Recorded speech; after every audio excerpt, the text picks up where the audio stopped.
Shalom shalom mwese, izina ryanje ni Chris Ndikumana, mugira mwumvirize inyigisho nise guca imigozi. Inyigisho ndende uno musenga mwumvirize igice ca mbere, hanyuma muzokumvise ica kabiri. Abantu bose turafise imigozi ituboshe, ariko benshi ntibazi iyo migozi ko bayifise, ariko ikuru no kumenya iyo migozi yariyo n'ingene ishobora gucika. Reka nabeke mwumvirize iyo nyigisho, ndazi ko ari ikintu kidasanzwe muza kwigamwo. Nkuko nawe ndabivuga, ino nyigisho wumvise hari ikigufashije, vyoba vyiza ko uyisangiza abandi, kuko benshi barabi kozo ugasanga ivyo nyene ubona ko byagufashije byabagiriye neza. Karabeke mwumvirize muhezagirwe. Amaje mu mishi numva shaka ko tukusangira umunsi. Tusangira ivyerekeye ubuzima bw'amisi yose. Haleluya. Haleluya. Ninde atari umuntu ngaha? Atari umuntu. Hari igikoko kiri ngaha? Twese turemwe mu ishusho ry'Imana, twese turi abantu. Rero niba twese turi abantu, ivyo ngira mvuge biraturaba twese. Haleluya. Ari ikintu gikomeye cyane tutumva kenshi, ariko bijanye biri mu jambo ry'Imana. Nashaka twumve byose by'ukuri ko uno munsi icuri nico ukwiye kubica Imana ishaka ko uba. Barakijijwe n'ivyo benshi ngaha barakijijwe, ariko gukizwa ntituratara neza icyo cyo gukizwa. Gukizwa tuzi yuko ari ukwakira Yesu gusa, hamuca ugenda he mwijuru. Togene mwijuru uronke tike kuja mwijuru, ni kimwe mu bikenewe, kuko yaba ukizwa ucuja mwijuru, ubwo nyene ukijijwe ufata yihuta. Niyo guma ngaha. Ariko niba uguma ngaha hari umugambi Imana igufiseko. Amen. Ivyo zara tuganira no munsi inyigisho nayise guca imigozi. Hari imigozi ikwiye gucika mu izina rya Yesu. Nashaka tuvyumve ko abana b'Imana benshi kenshi barakizwa bakaja mu nzira y'Imana, ariko nibatahura icyo ico guca imigozi. Urakizwa imigozi ikiri muri wewe. Iyo migozi mbega iza gute? Niyo nshaka kwasigura no munsi. Twumve rero yuko uku twese tumeze ngaha. Hari umuntu ngaha adafise amaraso. Ufise amaraso mwese. Niba dufise amaraso rero, ufise amaraso wayakuye he? Bayarema hehe? Hariho izini kora amaraso. Iyo uza amaraso bagira iki? Bararondera umuntu agira iki atanga amaraso. Amaraso ni ikintu umuntu avukana. Hari ikintu uvukana kiri mu maraso. Abantu muri ngaha, umuntu wese ari ngaha muri we harimo amaraso yande nande. Yande ya nyina wenyene nase. Umbiriza, hari amaraso ya mama wawe, harimo amaraso ya papa wawe. Ndababwiye tuga tuvuge ibintu ndiko ndabivuga umenga ndiko turaganira ibintu bisanzwe, ariko ni jambo ry'Imana. Hari amaraso ya mama wawe muri wewe na amaraso ya papa wawe. Kandi hari amaraso yande ya grandpere wawe. Sokuru wawe harimo ikintu cya sokuru muri wewe. Aha uraba neza amafoto nuko amafoto atariho kera. Uraba grandpere usanga hari akantu musa. Sanga amaso ari grandpere sogokuruza. Kuje naso ya kane ugasanga n'intoke nico kimwe, inzara nico kimwe. Ntacyo murabona. Itamana sanase. Ya jegi nikintu mwenza rero. Iyo umuntu ase umwana, kucyo barasa na papa wiwe gamutangaza. Abantu benshi bavuga ngo ndasa na shima. Cyane. Ko tavyo mbona. Umwana umbiriza. Nawe uvuga uti papa wawe ni Musa, hari akantu ka papa wawe kuri wewe. Hari abasana n'abavyeyi bawo cyane. Siko bigaragara ku buryo n'umubonye atanabitwa umwana wiwe ujya mwana no wanaka. Kibazo rero gikunda kuba kenshi abantu baba bakoze ivyaha, umukobwa gasama tu sijewe akavyanga mugabo wagera igihe msha no kuvyanga gena sura abe neza umwana. Isura ni wewe. Nawe ndamusentare ni wewe. Ikivyemera ni hari ADN mwagize, ADN murayizi. ADN ifashiki kuidentifia ko réellement itanga amadonnées, ama information génétique yerekana neza ko ari se wiwe, siko? Ariko hari abana basa na base n'abadasa na base. Ko iki badasa na base ariko ari ikintu kiri muri wewe. Ushaka twumve yuko kujyanye hari ibintu vya papa wawe. Hari ikintu gitangaje, munazi kubona umwana asa na oncle wiwe. Gusumba ko asa na se wiwe. hari igihe usanga onkle wiwe uwo mwana yavutse onkle wiwe yarapfuye onkle wiwe yarapfuye ariko agasaterke na onkle wiwe kandi akavuga nka onkle wiwe none byagenze gute amaraso ya onkle wiwe aze muri uwo mwana yaciye he kuri sekuru sivyo hari ikintu kiba hariho transmission hariho transfer haleluya vuga uti transfer hariho transfer iva kurunganwe kuri generation imwe ijya ku yindi ndashaka kubwira yuko kujya biba mu buryo physique bigaragara no mu buryo bw'impwemu biraba nasanze rero abakristo benshi ntavyo bazi yuko ibyo bintu biraba mu buryo bw'umubiri ariko mu buryo butagaragara ntibiba hari ikindi kintu ngana kubabwira nubwo bamwe bishobora kubashoka bamwe sivyo hari ikintu abantu twakuze twumva ngo abanaka bameze gutya hari gusanga ufise inyifato kenshi y'umuryango wawe uvukamo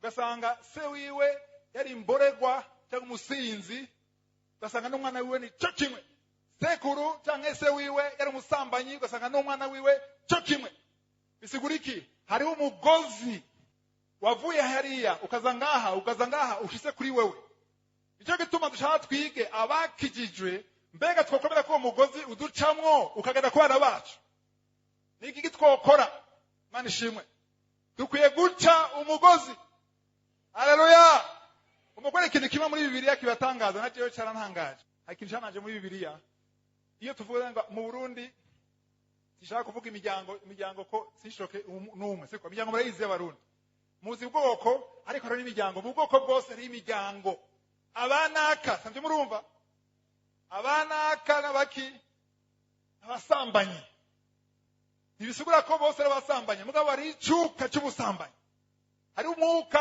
uganza nga bajya abanaka basubwibone batanga kuraba ari bambwiye ngo kandi ndavye nane naka ariko si bose meze gutyo Ega nabwire ko Imana yaremye ibintu byose iboneka n'ibitaboneka niko ijambo ry'Imana rivuga sivyo ariko umuntu yaremwe n'Imana abantu baremwe n'Imana n'ikiganza c'Imana hamwe Imana ivuga ati ugutwi gumere gutya taye irehe gutya amaso amere gutya iminwa kayibumba hariho nde Adamu ni shape y'Imana Eva nawe yavuye he Chinezi ni mwayisomye none yamukuye mu rubavu acagira iki aramuhingura nawe yamuhinguye Adamu avuga ngo ego shangoya tuza Adamu yari he yarasinziriye asinjwe nande anesthesi Imana muteye anesthesi iramusinziriza kweki yamusinzirije hanga ndagavega toya mukurengana kweki Imana asinjije Adamu ibo imvigituba yamusinzirije okay tureke vy'Imana basi kweki umuntu bagira mubage bamusinziriza anesthesi docteur tubwire kweri imvo zibiri icyambere ntawe nzakora ibona kweka muganga adashaka bibona ntababare icyo ni kimwe ntababare cya kabiri ntamugore haleluya nicyo gituma Imana yasinzirije Adamu ugambere ntababare kuko kugira igufa urigure uratobora sivyo ugambere ntababare kandi ntamugore oya mana oya pano uyu kameme utuguru twiwe oya hingura Imana avuga ati sinzira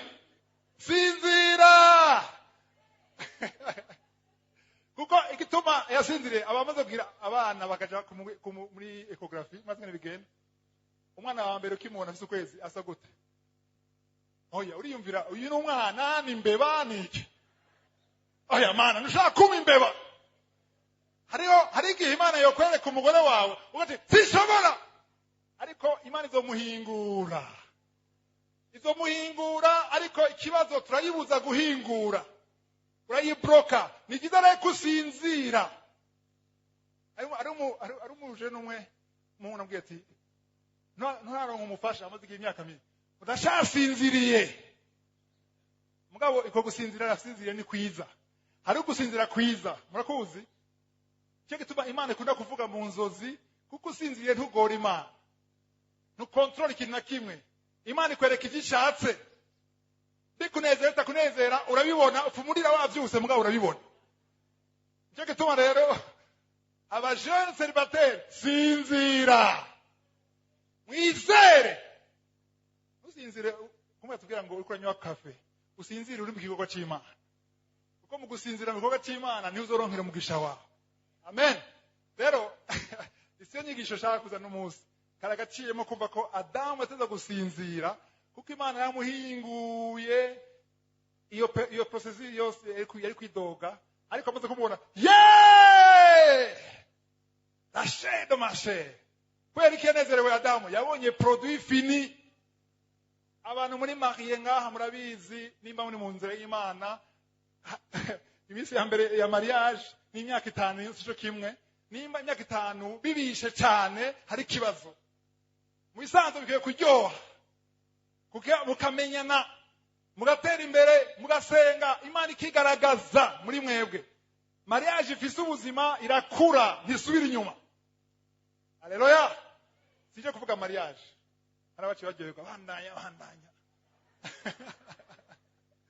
siyandanye mariage no munsi nje kuvuga guca imigozi muri Eva na Adamu yashizemwo ubushobozi bwo kugwira genda mugwire kuba yuko muri Adamu na Eva harimo igishobo Abeli na Kaini si Imana yashayipinze gutya ariko Abeli na Kaini bavuye mu byo Imana yashize muri Adamu na Eva n'abandi bana cyangwa cyimava ngo Adamu yagize abahungu n'abakobwa sivyo hacha abana harabandanya haba reproduction swinyuma rego toya kuvyo kuvuga ngo hari umwuka cyangwa umugozi uva ku bavyeyi bawe hari umugozi uva ku muryango wawe umuryango sivuga aho haje muhira umuryango ukomoka ko bavuga ngo bariya n'abasuma bariya subwibone ntibizura ko cuba ubusuma na wewe ariko ugasanga uwo mwuka cyangwa umugozi urafise impact ku bantu imiryango yo mu Burundi murayizi imiryango yo mu Burundi ngene hari bavuga ngo n'abantu bakomoka kenshi ku muntu umwe uwo bakomoka ko nawe si mu Burundi gusa muri Afrika muri rusangi harabaye ibintu vyitwa guterekera cyangwa kuja ku barozi gupfumura rero hari ibimazi umwana tuza kuboneka ngo tubivuge neza tuzobana mu kici kindi hari ibimazi byatanzwe kandi ibimazi byose ntutanga ikimazi gusa hariho ikintu uronka hakaba inkurikizi ku ruvyaro rwawe abaza gukomoka ko bose hari imigozi igenda bakurikira kubera ibyo umuntu umwe yakoze tuza kuraba muri Bibiliya naho nyene ningene abakozi b'Imana nabo nyene hariho umugisha uva ku mukozi w'Imana ugakurikira abantu kubera ibyo yakoze imbere y'Imana kujya biba ku mukozi w'Imana niko abakoreye Satani nabo nyene hari imigozi ibakurikira umurongo ngena bereke gatoyo batangaza Tito kona hano bako arambwira ati bibaza ati ivyo ni kuravuga mu ishengero y'ubwoko by'imiryango hari igihugu ari usanga bavuga ati uriya muntu n'umuki nindabikoze abantu bagiye hanze cyane je nagiye muri Afrika y'Epfo barasanga uragena ahantu nko muri ahantu hari abantu benshi bava mu bihugu byinshi akuvuga ngo habaye ikiniki nindabikoze mu Somalia kumbe ntubaza wa Somalia reka kubwira wa Somalia ameze uku aba Nigeria bageze gutya na gutya ugiye mu gihugu iburaya hoho ari ibihugu bakubonye waza kuja ku ruhande abandi bakarengana uri ku murongo n'abandi bakaraba passport yawe gusa nta kintu kibi wakoze uraja ku ruhande we abonye igihugu uvuyemo reka nabereke muri Bibiliya ahantu haranangaje gose Tito wahabwa hagiye cyambere uyu Tito yari mu apotre yari intumwa Tito rero ariko aragabisha abantu bo mu gihugu kanaka Crete murayizi nizinga canke ile inini ya cyane yo muri Greece yo mu Bugiriki avuga abantu bo muri ico gihugu ingene bameze murongo w'icumi cyo 13 wanzemo mu w'icumi gusa kuko hariho benshi bibiganda cyane nabo mu bakebwe bavuga ibitagira ikimazi n'inyoshambi 11 bakwiye kuzibwa iminwa akavuga mu Gifaransa bavuga ngo abarobere mukwiye kubazivya mu munwa nuvuga yuko nimubahe kuvuga kuko hariho imiryango bagwisha igahenebera aha bigisha ibidakwiye kubw'inyungu mbi. aha ugeze ku 11 12 rero umvirize 12 umwe muri bo abo ba Robert ko aravuga umwe muri bo w'umumenyi wabo yaravuze. umumenyi aha mu gifaransa aza umuprofete nuko yuko umukozi w'Imana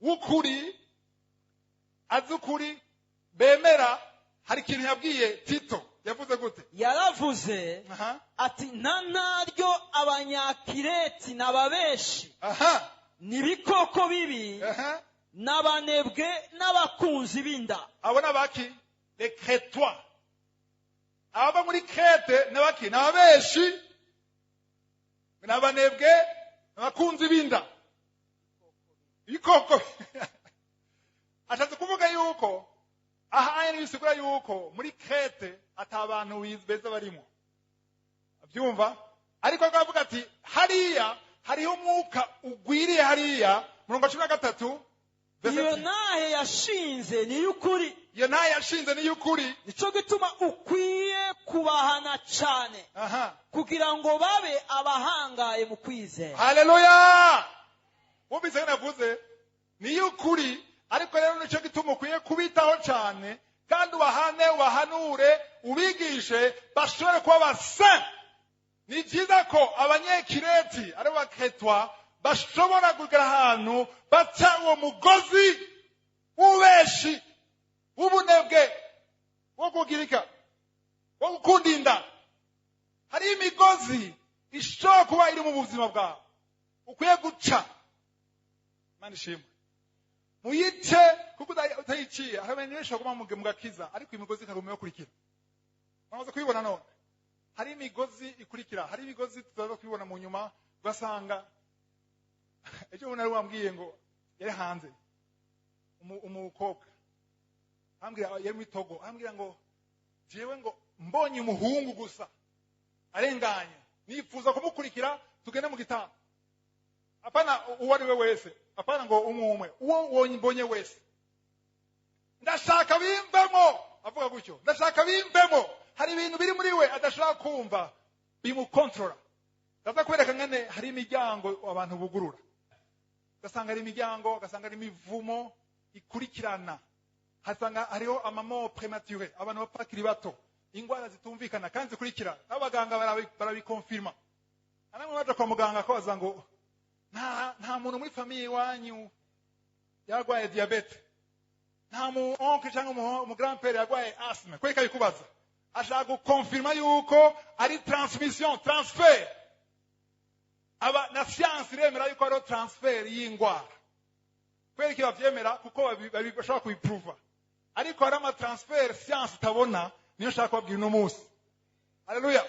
iyo transfer kire gitahure hari ikintu gikomeye umurongo mu barewe cyo mu barewe ndabereke umurongo nawundi utawutahuye biragoye kumva no munsi siniruka cyane ndashaka twumve neza ibi bintu. Imana ishimwe ndashaka twumve yuko amaraso nabaje ninda afite amaraso ngaha abantu bose afite amaraso umuntu agizwe n'ibintu bitatu iki niki umubiri umushaha ariyo ame hamwe niki impwemu cyangwa umwuka ariyo esprit. nindazi aho umushaha uri umushaha uri he ame iri he ame igizwe n'iki kwanza hari amabiri y'ikirundi bavuga ngo umutima si umutima w'inyama uyu ame n'umushaha ame igizwe n'ibiki harimo apanse ivyumviro volonté gushaka ama emotion ibigumbagumba kwanka gukunda sivyo hari ibintu bigize intelligence ubwenge byose biri muri ame.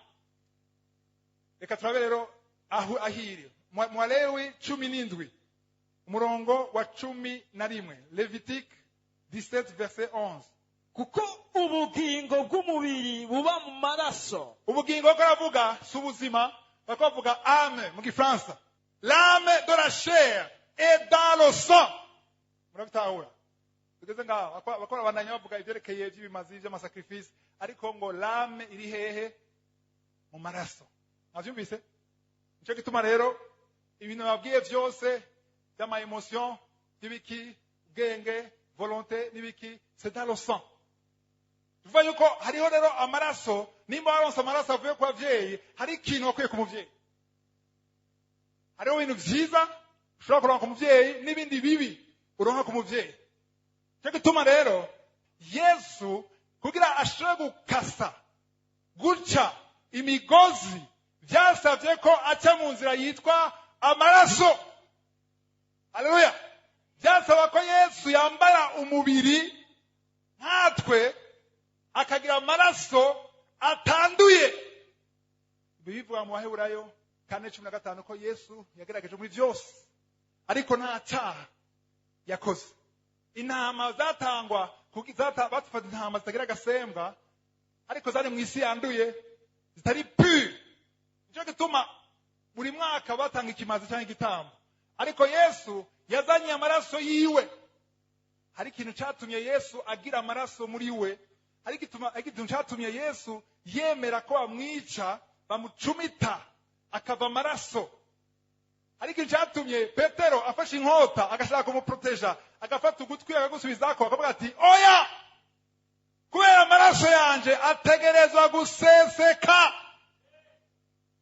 Muri Baheburayo bavuga ngo sans effusion de sang il n'y a pas de pardon. Ntago harigwa ata amaraso asesetse. Byasaba yuko by'ukuri amaraso ya Yesu aza kuducungura kugira bamwizeye bose iyo migozi ishobore gucika. Wow, taka twitahuye igituma imigozi ikiye gucika. Umurongo twasomye mu Baheburayo 17 umurongo wa 11. Yohana 8:32 avuga ngo muzogira iki? Muzomenya ukuri nako kuzagira gute? Kuzobaha kwidegemvya. Hanyuma ikindi shaka dusome natosoma kora murahazi umwanya ndawucungure muri Hosea 4:6 ngo abantu banje bishwe niki? Nukutamenya. Kandi murazi yuko byo navuga ari byo. Nashaka rero imbere ko mananya ndabereke ingene iyo ukoze icyaha gishobora inkurikizi mbi ku mageneration akurikira. Generation no kuvuga iki mu Kirundi urunganwe. Amen. Tujye muri Exode kuvayo 20, Exode 20 verset 4 na 5. Soma 4 na 5.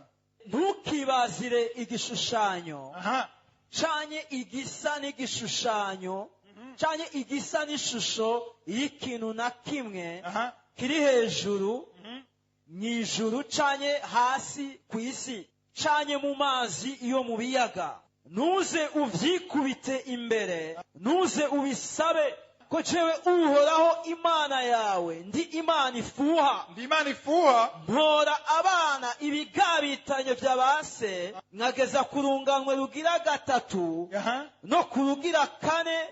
Geza ngaho gatoya. Ndahora ibigabitanyo canke ivyaha. None majambo ivyaha mukoze bizogira inkurikizi mbi kuri bande. Kubana gushaka kururwana kwa kangahe? Generation ya kangahe? Ya 3 ni ya 4. Okay. Wewe umwana wawe ni generation ya kangahe? Ya mbere. Umwana wiwe nawe, umwana wiwe muzukuru wawe, n'umuzukuruza. Isubira ko umugozi urashaka kugenda ushaka umwana wa kangahe? Muzukuruza wa. Kubera ikosa wewe wagize. Aha ni musezerano rya kera. Ndaza kubereka ngene hariho prophecy yavuga kazoza turi muno musi. Asi niko nagereza kubabwira kwera muhumure. Nabona abantu bageze ngo vyakweri. Yo, none ngire gute? Turi kondane. Nicyo gituma Yesu yaje kugira muwe kondane. Haleluya! Muranezere anamasuriye. Abantu bashira bamwenyura bashira twenga. Yesu yaje kugira muwe kondane. Abakijijwe bitukiri munsi ya condamnation. Nta rubanza kubakijijwe. Abaroma 8 siko murongo kanga wa mbere. Imana ishimwe. Nta rubanza kari. Yesu yaje justement kugira bino bintu byabimeze gutya yumvire museno rya kera. Ashobora kuba abantu bavutse muri Ancien Testament. Rumva ibigabitanyo amakosa bapa yagize sogokuruza wawe utigeze umenya. Yarakoze amakosa uri kura subisa les conséquences inkurikizi uno musi. Ikibabaje rero gitwara byigishane kwera iki? Ni kwera no musi mwisezerano rishasha hariho n'abana b'Imana bari mwishengero batuye Yesu Kristo bakiri musi y'ivyo kwera bataramenya ko bafite ubushobozi bwo guca iyo migozi gacika. Haleluya. Uzobibona gute? Uzobona amasengesho, uzobibandanya. Twumve ko ikwiye gucika. Turakeneye kuba mu buzima bwo mu isezerano rishasha. Ikibazo nuko hari abandi bantu, ari madoctrine yamaze kubizana mugabo bagashaka kwini extreme. Maze kubumva bakubwira yuko Adamu wa kabiri Yesu yaraje, ukuvuga yuko dukwiye ko mu buzima bwa Adamu wa mbere. Amurumva nitukigwara, nitugira gute, nitukiruha, nitunanirwa mu ishuri, nituja hasi, ariko ngo turapfa, sivyo? Kandi ngo hari bambwiye ngo jewe ninavyara sizobabara kubera bise vyaje nyuma y'icyaha. Ariko ikibazo nuko nta na hamwe muri jambo ry'Imana avuga ngo ntituzogwara. Avuga ngo Yesu ntiyavuze ngo ntiyabamba ngo ntitugware, yavuze ngo mu mishirago yiwe tuzoronka ugukira. Haleluya. Ashaka kondengana yuko abakozi b'Imana, hari umukozi w'Imana akomeye, yari umupartenere wa Paulo, bakorana cyane, yitwa Epafrodite. Yaragwaye agera muri koma. Ari umukozi w'Imana. Paulo wenyine ubwiwe yaragwaye. Timote yaragwaye. Abakozi b'Imana baragwara, buzuye mpemu yera. Ariko Imana yabakijije ko baragwara. Rero murabwira ngo ntukigwara. Ariko arakubesha. Nitukigwara, nitukiruha, ntabise. Dukumenye yuko hari ijambo ry'Imana bariko barahotora. Bakarihotora, abantu benshi bakabakurikira kwera biryoshe kumviriza. Cyo umuntu yabwiye ngo jewe kisishaka kuyobegwa. Mwishuri arayobegwa. Aravuga ati sivyo mwanyivye. Baroma kopi ngibi. Sivyo kwera jewe sinshobora. Una uko Jesse nyobegwa naronse 60%. Ngo kwera ngo nisijewe nkibaho ni Kristo ba muri jewe. None Kristo yoronka 60%. Ya kwera Kristo yobaronka 60%. Agira Kristo yoronka 100%. Apana kwa mmanura Kristo. Yesu Kristo yoza gukora examen ya math na physique. Yoronka 60%. Anumva ko ari mu bubeshi ngaho. Imana nzima 60%. Kuvuga hari cyamucitse yihenze. Yavyibagiye Yesu. Yesu yavuga ngo utaraza ngaha uri nyuma y'ikiti nakuboye. Ijambo ry'Imana ngo tu a été créé par lui. Ngo byose byaremwe nawe, kubwiwe hamwe nawe. Kuba muri Kristo nuko yuko uba mu buzima bwa Kristo utandavera perfection. Uva ku ntambwe uja mu yindi. Uva mu bwiza uja mu bundi. Hari ahantu uja ku buryo wabona ubuzima bwa Kristo muri wewe. Uko wari uri mu mwaka uheze siko ukwiye kuba uno munsi. Kandi kuzoba mwakuza. Ariko ubona ko nabwira ngo ukwiye kuba parfait nka Yesu. Kuko ntiyumvikana. Ngeno umuntu ashobora ngo hari ubudamu yamwiye ngo je ntabise nzogira. Cyane naravyara. Yavyaye hari undi mukobwa yagiye kumuba hafi, yambwiye ngo muri koridoro induru yiwe bose barayumva. Yarugurutse amaso. Bya bintu baratubesha. Dukumenye ijambo ry'Imana bene data, sivyo? Tumenye yuko hari ibintu biteza gucika, kandi bicika umunsi umwe biracika n'ijambo ry'Imana. Ijambo ry'Imana ni inkota igendera gegena. Nashaka twumve sonye ngo ibigabitanyo canke inkurikizi ngo mpora ibigabitanyo. Les conséquences du péché zira kuri generation kangahe, urungano kwa kangahe, kwa kane bandanya. Nkagirira ikigongwe abankunda bakitondera ivyagezwe vyanje, nkageza ku runganwe rwabo uko ruzogenda rukurikirana gushitsa igihumbi. Nana amen. Aya nuko mwankurikira. Nimiko mwankurikira. Inkurikizi zigera kuri generation ya kangahe? Oya, inkurikizi mbi ya kane. Ku bantu bankunda, bansenga mu muhemu no mukuri. Haleluya. Hazokurikira iki? Umugisha. Kugera kuri generation ya kangahe? Igihumbi. Abrahamu, turaza kuna Abrahamu yarubasha Imana. Cyo Imana yamivuga gute? Yamivuga ngo njyewe ndi Imana ya Abrahamu, ya Isaka na Yakobo. Kwa kizagarukira kuri Yakobo imisi yose. Yakobo ni iki? Ni Israeli. Kya gihugu cha Israeli ni Yakobo. Israeli izina rya Yakobo. Yakobo yari yitwa Israeli. But je suis le Dieu de vos pères. Ndi Imana ya baso.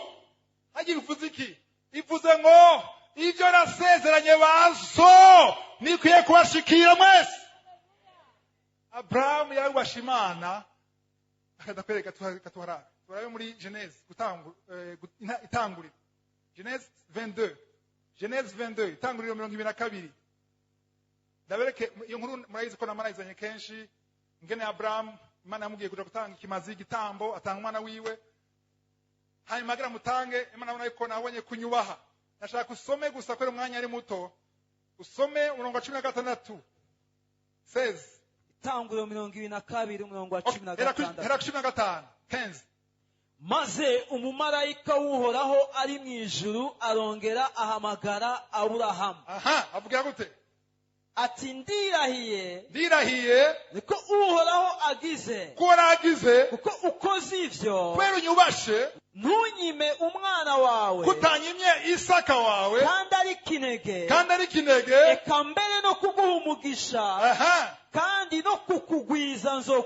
nzogwiza uruvyaro rwawe ungane nk'inyenyeri zo kwijuru canye n'umusenyi wo kwisesero ry'ikiyaga kandi ruzokwegukira amarembo y'abansi barwo. Murongo 18 kandi mu ruvyaro rwawe subiramo kandi mu ruvyaro rwawe niho amahanga yose yo mw'isi azohererwa umugisha. Kubera iki? Kuko wanyumviye. Kuko wanyumviye ngo amahanga yose harimo Uburundi, u Rwanda, Kongo, Togo, Amerika, ibihugu byose bizoronka umugisha w'Imana biciye kuri inde? Abrahamu. Gusa ngo kuko wanyumviye. Mbega mwumva ubushobozi bwo kumvira. Kuko wanyumviye amahanga yose azoronka umugisha. Gushika ryari? Wakurikiye kuri generation kangahe? Igihumbi. Generation imwe igira imyaka ingahe? Moyenne 40 niko bavuga. Ufate 40 utu. Ufate ko generation imwe ari imyaka 40 fois 1000. Nukuvuga yuko umugisha wa Abrahamu yabayeho imyaka hafi 2000 imbere y'uko Yesu Kristo avuka. Siko? Uno munsi Abrahamu amaze imyaka 4000 irenga, sivyo? Gatoya. Hacyasigaye imyaka ingahe? 3600. 36,000. Hari umugisha no munsi muri Israel tuvyanga tuvyukunda. Imana yabwiye Abrahamu ati uruvyaro rwawe abazoruhezagira bazohezagirwa. Azoruvuma bazovuma. Hari umugisha muri Israel nshaka kwibaza. Abajuif aho bari hose ku isi. Hari ikintu batatahura. Hari ibintu bari mu bantu nyine badatahura. Kuko kubera nde spase. Haleluya. Nitwavyumva tugatahura neza abikorano ba 2:5 17 2 Corinthians 5:17 havuga yuko waje muri Kristo ivya kera vyose yabiheze vyose bibaye bishasha. Nukuvuga yuko urakeneye kugera ahantu uca umugozi. Niwaca umugozi hari ikintu uzoha umwana wawe. Uzokurikira abana bawe gushaka kuri ryari? Imyaka 1000 bingahe? 40. Sigara mu byumva. Kuvuga ngo imyaka ngo amajenerasi 1000 Imana azavuga ati à l'infini. Yesu azoba yagarutse. Sivyo? Ndabona ko mutavyumva neza. Ngira ngerageze kugira carrière. Hari namusetse carrière nzanira. Ndasaka abajene bane bazonyeruka. Ingo wewe, ingo Felix, ingo ntawundi aba volontaire. Nk'abantu batanu ngaha, abantu batanu. Ya tuvyumve neza. Abo kuri radio bihangane ndazana basigurira. Nabari kuri WhatsApp. Hagaranga hari kagera afise ibintu bibiri. Hari umugozi mubi n'umugozi mwiza. Uyu n'umugozi wa mbere. Uyu mugabo yarakoze ibyaha. Nakarerero siko. Yarakoze ibyaha. Kwera ibyaha yakoze inkurikizi zavyo acaha uyu mwana wiwe umuhungu wiwe se n'ubwanwa. Uyu muhungu wiwe ikaronse ni wa mugozi w'icyaha inkurikizi z'icyaha. Hari umupfumo ugiye kuri uyu. Kubera iki? Kubera uyu nta kibi yakoze. Awuronse kubera amuhaye. Kubera amuvyaye amuha amaraso yiwe. Twasonye ko umushaha uri mu maraso ira hérité. Siko yarazwe uno muvumo tuza gata ubone hariya murayibona hariya nimuze gukinga imbere bari ntibabona.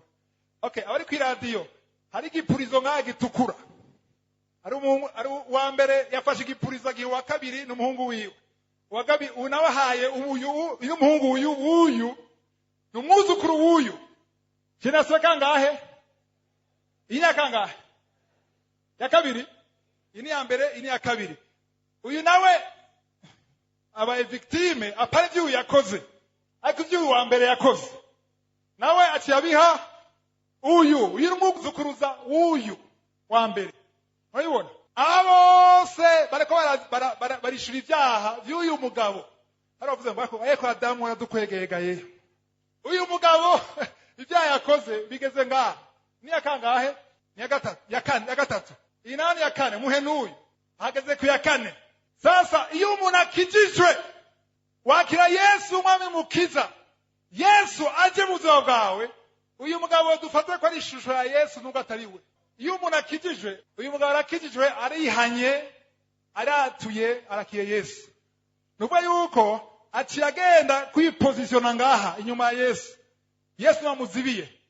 Bisaba rero ko utahura icyo Yesu yakoze. Mugwe muhagaze ngaha soma mu Kolosai 2 Colossiens 2:13-14. Kolosai 2 umurongo 13-15. kandi hamwe mwari mugipfuye, hamwe rindira gatoya, hamwe mwari mugipfuye n'abagabo bose. Ariko bwira nde? Ariko bwira uyu yakijijwe. Bikumwe akobwira yakijijwe hamwe mwari mugipfuye bandanye mwishwe n'ibicumuro byanyu n'ukudakebwa kw'imibiri yanyu, yabagiranye bazima nawe. Nimutahura yabagiranye nde? Bazima nande? Nico gituma cy'ipositiona ngaha ari muzima hamwe na Yesu avuze ngo abapfuye bakazuka bicaye nanje iburyo bwa Data. Yabagiranye bazima hamwe nawe. Hanyuma bandanye yabagiranye bazima nawe imaze kuduharira ibicumuro byacu byose. Bandanye ihanaguye n'icete kitwagiriza, icete kitwagiriza kirimo amabwirizwa cyaduhama, igikura hagati yacu nayo, ikibamba ku musaraba. Ku musaraba mviki era mu Gifaransa avuga mu 15 ngene urangiza siko ngo il a détruit en le clouant à la croix. Oya icumise ujya musumari Yesu amucumise yariko aracumita kijya namusumari ngaha bena uzanye nagashinge tufatokora musumari Yesu akazi yakoze turacho yakoze namashi Yesu yacumise apani byo gusa acarafata amuha mushasha. Nimwe mwipositione ngaha mwese ngaha abafata ko abantu bashasha bakijijwe.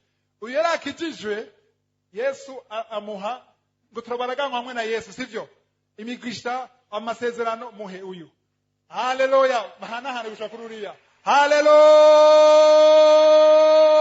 Haleluya haleluya Imana ishimwe. Mwangene bagene barahana shaka yuko tutahura yuko Yesu yaramenye yaracumise ku musaraba. Hari umuntu atavuze komeye 15 verse 15 yagize iki? kandi yambuye abakuru n'abafise ububasha ibateterereza mu maso ya bose. ibashorera bafashwe mpiri kubw'uwo musaraba. Yewe igituma ntangara jewe ngitangura gusoma amajambo narasaranwe nkiruka avuga ngo haleluya. Hari ibibazo byinshi imaze ko yabatetereje yatejeje les dominations et les puissances bose arabagiriki arabaka ubasha. Haleluya ngo les dominations et les autorités. Hari impwemu zishaka kuboha zikubera mu byaha zikora mu busambanyi zikora mu masturbation zikora mu ishari. Izo mpwemu zose yarazitetereje yarazimamaje arazaka ububasha bwose. Mugiga yakoresheje iki mu gucumita ku musaraba yagipurizo yakimenye kwera iki tuguma munsi y'ivyo Ngo nta kundi niko bimeze. Hari abana b'Imana bavuga ati nta kundi afite iyi asthma muri famille, umwana wa kabiri yamagora asthma. Kuri ba gramere bose hamabura abagore nk'ababiri cyangwa batatu bagira iki bakorora inda z'amazivamo. Ukavyemera ko ari uko nyene bimeze. Ariko ntahure yuko hari ico Yesu yakoze. Ivyonye byari ivyo gutyo, byaguma gutyo mu isezerano rya kera. Ancien Testament. Ariko hariho prophecy iri muri Ancien Testament nyene. Kana ndayibereke. Dusome muri Ezekiel. Turabe Ezekiel yako aravugishwa ibizoba muri Nouveau Testament uno munsi. Ezekiel 18. Aha ndashaka bikuri ariko barandika muhandike. Ezekiel 18. Ezekiel 18. Wahashize? Soma kuva ku murongo wa kabiri no gatatu. Okay, banza wahashige Ezekiel. Hagumize fata ibibere yindi kirundi uri muri Yeremia tutasoma kabiri. Yeremia 31. Jeremie 31. Some murongo wa 27 gusha 31. Jeremie 31 27 à 31. Yeremia 31 murongo wa 27. Aha, Jeremie 31.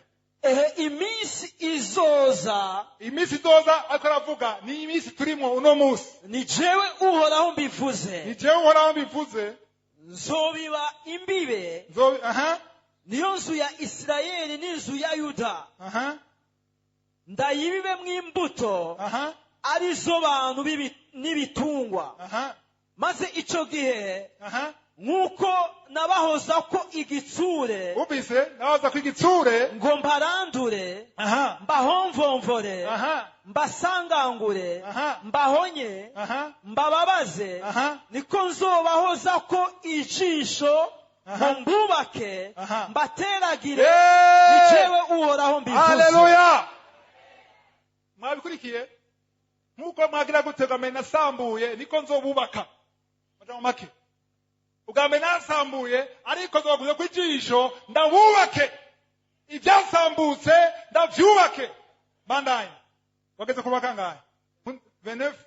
Muri iyo minsi nibazoba bakivuga ngo base barya inzabibu zibitumbwe. Amenyo y'abana akajinjinyugwa. Ariko umuntu wese azopfa azize ivyiwe bigabitanyo nyene. Uriye inzabibu zibitumbwe ayiwe menyo nyene niyo azojinginyugwa. Haleluya.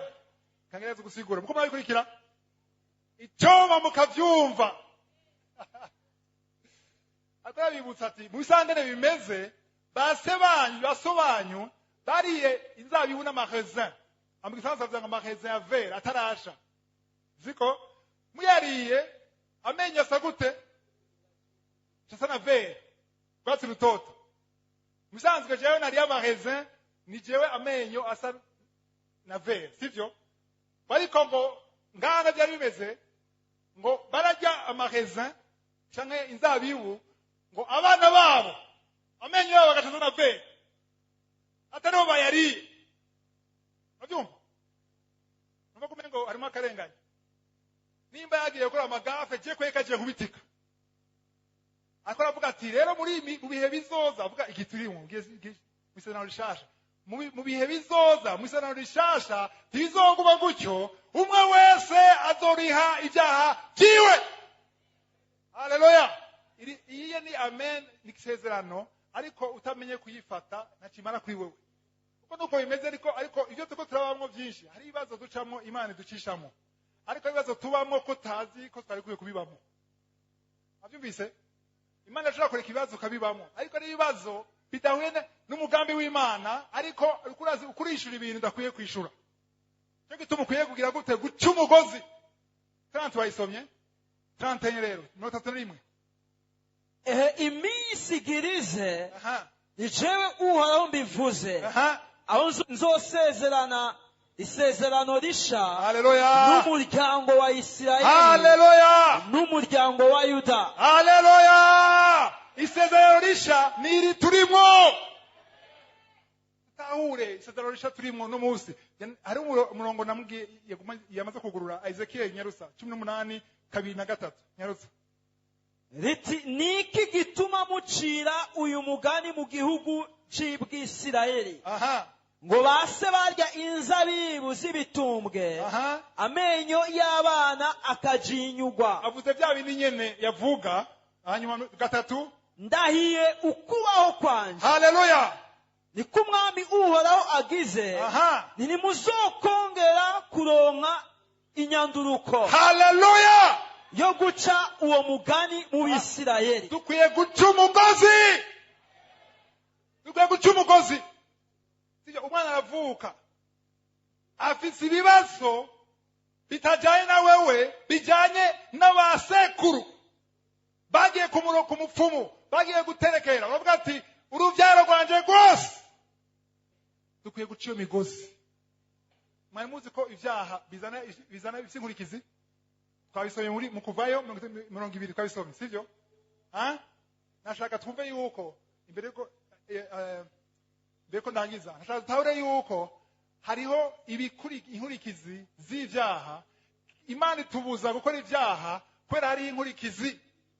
Ariko ndagira ko kenshi Imana itubuza gukora icyaha kubera iduprotege, ituzigame. Kubera icyaha gifise inkurikizi mbi iminsi yose. Urabitahura ivyo?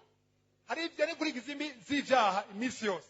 Hari ikintu nashaka gusome gatoya muri dusome mu Korinto wa 6, 1 Corinthiens 6 verset 15 akire kuri 18. Mu Kirundi ni Abikorinto ba mbere igice ca 6 umurongo wa 15 gushika 18.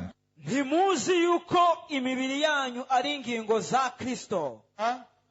None ntore ingingo za Kristo dazihindure ingingo z'umusambanyikazi. Biragahera. Ntimuzi yuko uwimatanya n'umusambanyikazi aba ari umubiri umwe nawe? Kuko yavuze iti bombi bazoba umubiri umwe. Ariko uwimatanije n'umwami wacu aba abaye impwemu imwe nawe. Haleluya. Muhungu bushakanyi. Geze kuri kangahe? 18. Ngo muhungu iki? Jewe sidatahura igituma abantu benshi batatahura igituma umuntu akwiye guhunga ubushakanyi. Ni iki? Ubusambanyi, sivyo? Impudicité. Kweri ki dukwiye guhunga ubusambanyi? Ni hehe handi bavuga ngo duhunge icyaha? Ahandi bavuga ni mwirinde ivyaha. Ni mwirinde ivyaha.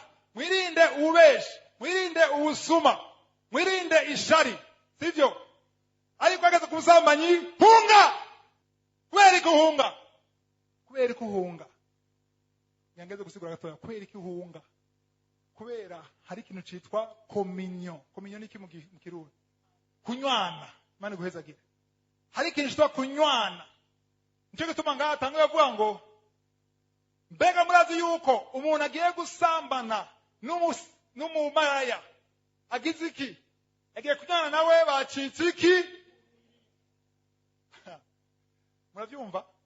Wagiye gukora icyaha n'umusambanyi n'umumaraya, mwacitse umubiri umwe. Bisigura yuko mu cyaha cy'ubusambanyi hariho communion, hariho kunywana. Mwacitse umubiri umwe no kuvuga iki? La chair, une seule chair. Sivyo? La chair n'umubiri niwo bakora vuga une seule chair. Umubiri ugizwe n'iki? Ugizwe n'umushaha hamwe na ko. Umubiri ufatika, sivyo? Uyu mubiri ibintu n'ibindi. Uyu mubiri hamwe n'umushaha bigize la chair. Sivyo? Wagiye gusambana n'umumaraya, anabonye nafise chair yiwe. Nawe wafashe chair yawe. Chair n'ubwo umubiri ufatanye umushaha n'umubiri, sivyo? Chair yawe na chair y'umumaraya byagiye hamwe bica bicika chair imwe. Uba yuko imivumo yose yari muri uriya irasa uburenganzira bwo kwinjira muri ame yawe. Hari ibintu winjije muri wewe kuri icyo cyaha cy'ubusambanyi wakoze. Kandi ibyo ntibikora ku muki, ntibikora ku mumaraya gusa, bikora ku wundi muntu wese umusambanyi. Cyo gituma naho ugenda gukora icyaha n'undi muntu atari umumaraya, mucise urujya mwanya, mucise mubiri umwe. Hari ibintu uri kuravoma muri wewe. Cyo gituma hari imivumo wugurura umuryango satani ikinjira mu buzima bwawe. Mu gice gikurikira tuzovuga ngene umuntu akwiye gusenga, une prière ya délivrance. ari auto deliverance ushobora kwigirira mu masengesho ukabohoka ivyo warose kera byose.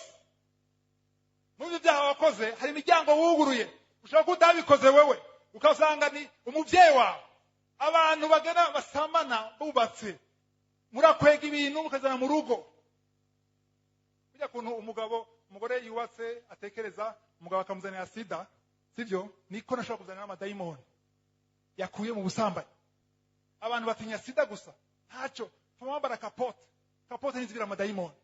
Kwa amadayimoni ugiye gusambana twabisomye ngasi sinabivuze mwabisomye ngo mese ngo abagize umubiri umwe fekisa tashira positiwe babagize umubiri umwe baze kuvyumva ko ugiye gusambana bigena gute none. Igituma amadayimoni yinjira ijambo ry'Imana yavuga neza ngo nimugire iki nimuhakajyo Satani. Mahandike abanyefeso 4:27 Ephésiens 4:27 ne donnez pas accès au diable. Ngo Satani ameze nk'intambwe agumagira gute amarondera warotsa nuvuga yuko arondera aho yinjirira. Iyo ugiye mushacu ubusambanyi cyo igituma Paulo avuga ngo gusambanya ngo ukoze cyacu ubusambanyi nashina guhagarika soma 18 yiheze yose 18. Muhunge ubushakanyi. Icyaha cyose umuntu akora si cy'umubiri, ariko ushakana abacumuye ku mubiri wiwe.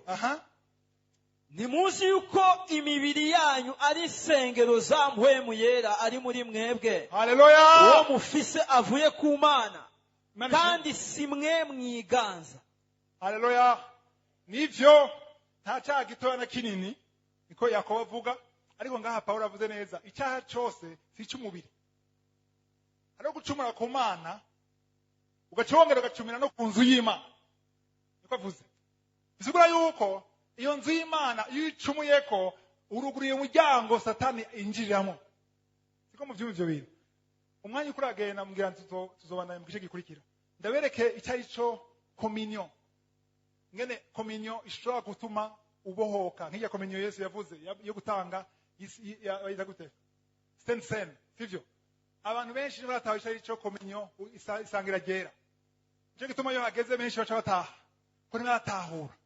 Ikangire tusome gatoya mu wikono wa mbere 11 gatoya ico mushaka kugoma kuvuga. 1 Corinthiens 11 verset 29 à 30 nyarutsa mwanyura hiye. Kuko urya canye unywa atamenye umubiri w'umwami wacu arya kandi ibimuzanira gutsindwa n'urubanza. Mubize muko murangurikira ngo urya cyangwa unywa iki umwanya wa sensen kurya no kunywa ijya acte yo muri sensen yisangira gera 29 ngo ufungura cyakanywa arya kandi anywa ibimuzanira gutsindwa n'urubanza. Ngo ufungura cyangwa anywa sans discerner le corps de Christ. Adatahura ko rakora. Adatahura urupfu rwa Yesu nico yakoze kandi atitunganye. Paulo avuga ngo hacyakurikiye iki ngo ubikoze ngo agize gute yikwegeye rubanza kuri we.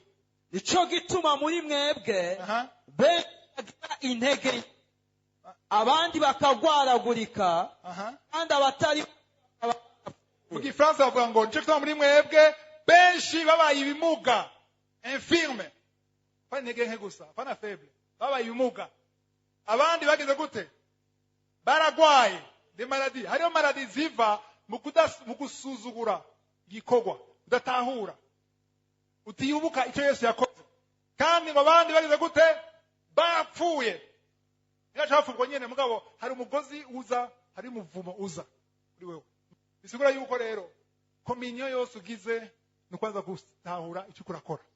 Cyo munsi ntahura amajambo naberese ubwa mbere navuze nti mbega mana ni gute umuntu yatahuye yuko icyaha cy'ubusambanyi aba yuguriye umuryango amadayimoni yinjire hamaga gikora kuko ashaka kubikora abantu abakristo benshi bavuga ngo ntacyo taniyeza ariko hari umuryango wuguruye. Bisigura yuko hariho ibintu ingorane wishiramwo ariko iciza Yesu yaracinzira. Urashaka kurestora yavuze gute bwa mbere ngo naramenaguye byose arashaka kubaka byose ibyasambutse byose ndashaka kuvyubaka. Yesu yamenye umuvumo, ashaka guha umugisha. Yesu ashaka guha ubuzima bushasha, ubuzima bw'intsinzi. Ariko bisaba ko utahura ibintu.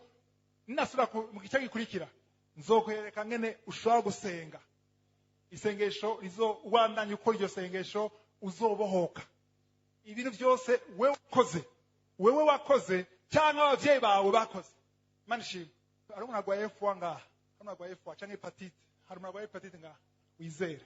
Amen. Wizere ko utawe wakize. Haleluya. Amen. Hari abantu, hari imigozi Yesu akora aca. Ijambo ni inkota.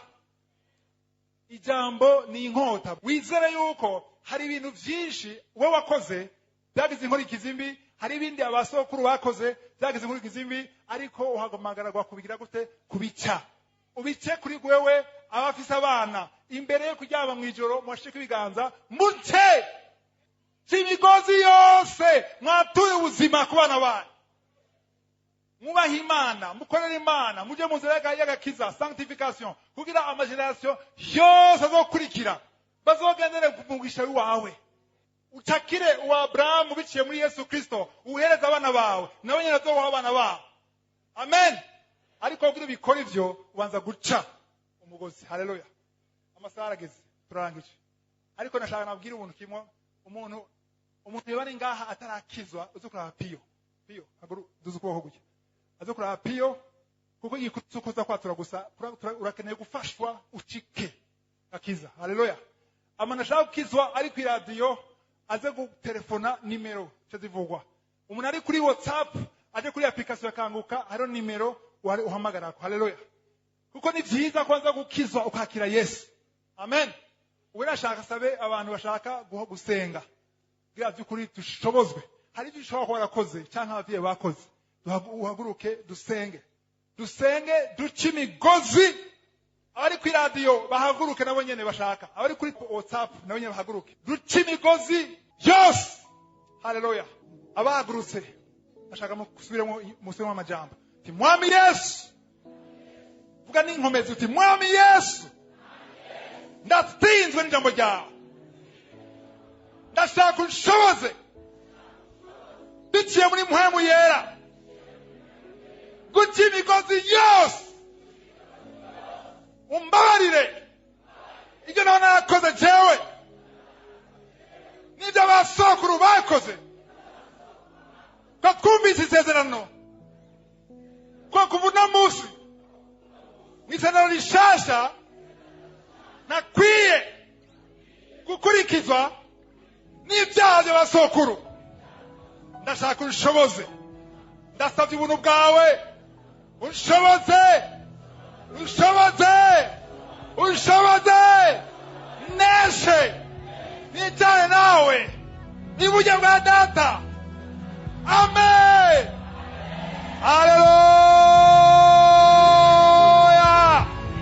Haleluya.